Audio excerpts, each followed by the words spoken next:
Καλησπέρα σας. Λένα λέγομαι, από Καλυθέα τηλεφωνάω. Μάλιστα κύριε Έλληνα. Πολλά χρόνια παρακολουθώ τον κύριο Σίου, δεν ξέρω, ο ίδιος είσαστε? Ο ίδιος είμαι, ναι. Ο ίδιος, να είσαι καλά παλικάρι μου, να είσαι καλά. Γιατί σχεδόν γιος μου είσαι, έχω κι εγώ γιο στην ηλικία σου. Τόσο καλά που τα λες, τόσο καλά που τα λες. Εγώ είμαι μια γράμματη, αλλά τα καταλαβαίνω αυτά που λέτε. Δηλαδή τι σημαίνει κυρία Λένα μου, επειδή είσαι μια γράμματη, εγώ είμαι γραμματιζούμενος δηλαδή? Καταλαβαίνω αυτά που λέτε, καταλαβαίνω αυτά που ζούμε, τα καταλαβαίνω όλα.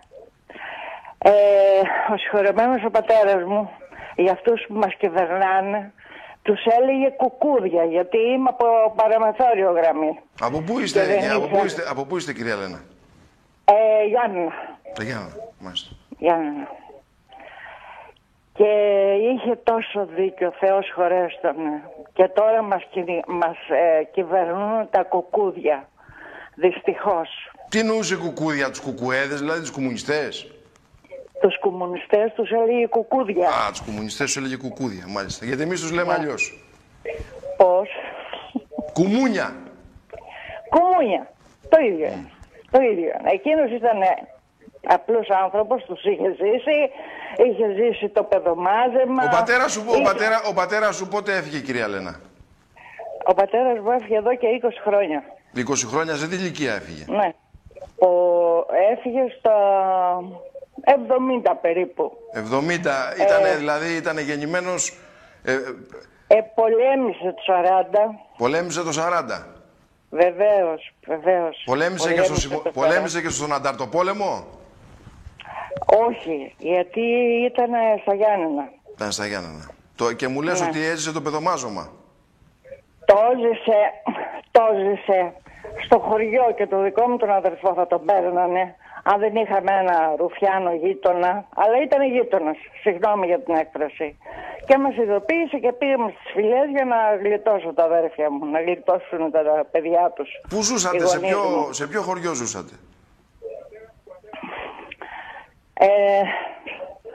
Στο Νεοχώρυπο Γωνίου.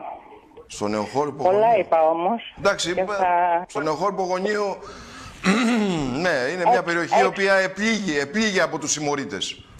Άκου που σας λέω, ένας που ήταν εκεί, ένα ρητό θα σας πω και μπορείτε να το μάθετε και από αλλού. Σπυρογιώτη Κερατά. Έκαψε στα κτίσματα τη μισή τη Βάλιστα. Παλιά η Βάλιστα, τώρα είναι Χαραυγή. Παλιά η Αρίνιστα τώρα είναι κτίσματα.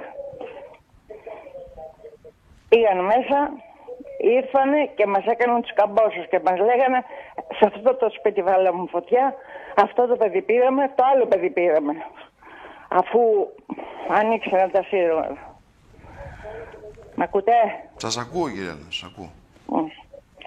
Αυτά, να είσαι καλά και να σε ακούμε. Τελευταία έπιασα αυτό το κανάλι. Εσύ κυρία Λένα, ναι.